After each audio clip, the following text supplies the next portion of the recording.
I just wanted to do another quick thing because it's Dying Awareness Week.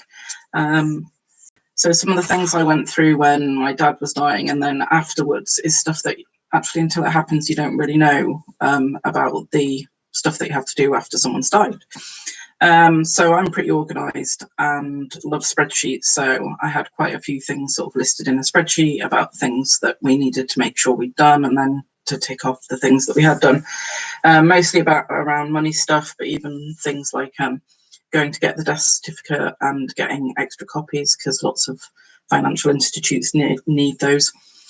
So one of the things I've been thinking about since then is actually having a list of things, especially around money and tasks for people to do. And I know it sounds a bit morbid, but for people to do, say, if I died, like there's certain things that my husband doesn't know, like passwords to banking, things like that, stuff like that.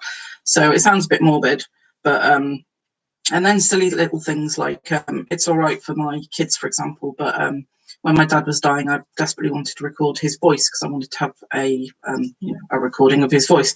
My kids will be able to watch crazy videos that I've done like this, but maybe I know there are apps out there and stuff like that where you can actually record messages on the off chance that something happens to you. And again, I know it sounds morbid, but some people, that's the sort of thing that they miss, is listening to someone's voice or silly little things like that. So I know that people like to help out when people have died. So yeah, having that list of jobs, because when you're in the throes of having to deal with all that stuff, the last thing on your mind is remembering what it is that you could get somebody to help with. So that's another thing. I found that my mind went a bit crazy after my dad died. Couldn't remember sort of certain things. So I thought I'd just go through a few essential oils that can help with that, because as you know, I'm a crazy essential oils person. So oils that are really good for sort of memory and cognition are things like rosemary or turmeric. Another thing I struggled with was eating sort of healthily. So some oils that are really good for balancing out blood sugar and therefore sort of trying to get you back into a more healthy way of eating are things like coriander and cinnamon.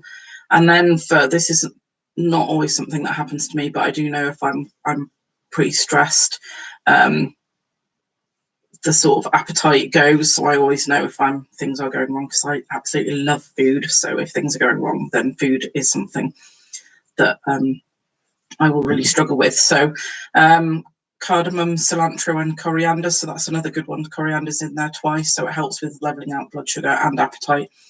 And cardamom reduces overwhelm, so you're getting a double whammy there as well. So it's just one of those things that when you're dealing with all this stuff and you've got so much stuff going on, obviously food and that sort of thing can go along the wayside. So that is something that definitely, if you know someone who's grieving, then taking food round can really, really help, because that person will forget to eat, but you do need to try and keep your strength up. So that's why sort of getting help with that sort of appetite, keeping your appetite up. So it's not something you really want to have to think about, but if you're not getting food, obviously you're going to struggle more with the stuff that you have to deal with, like sorting out all the finances, working out what you're going to do with all the clothes, having to tell everybody, sorting out funerals. There's a lot more to do than sometimes you think there is. So sometimes having that list up front, even though it does sound a bit morbid, do you know what your loved ones would want, how they'd want to be buried or dealt with once they've died? Do you know if they want a service, what sort of service they want? Do you know where all their financial information is? All stuff like that. So yeah, I just thought I'd do a little video about that. And if you want to know any more about the oils or anything to do with the sort of shamanic work I do and the healing work I do, especially around grief, having gone through it myself, then please just get in touch and share this with anybody you think might like to hear some of the crazy things I've said. And feel free to subscribe, and then you know when I've uploaded videos or gone live. Okay, take care everybody, and remember, you're an amazing human being. Bye.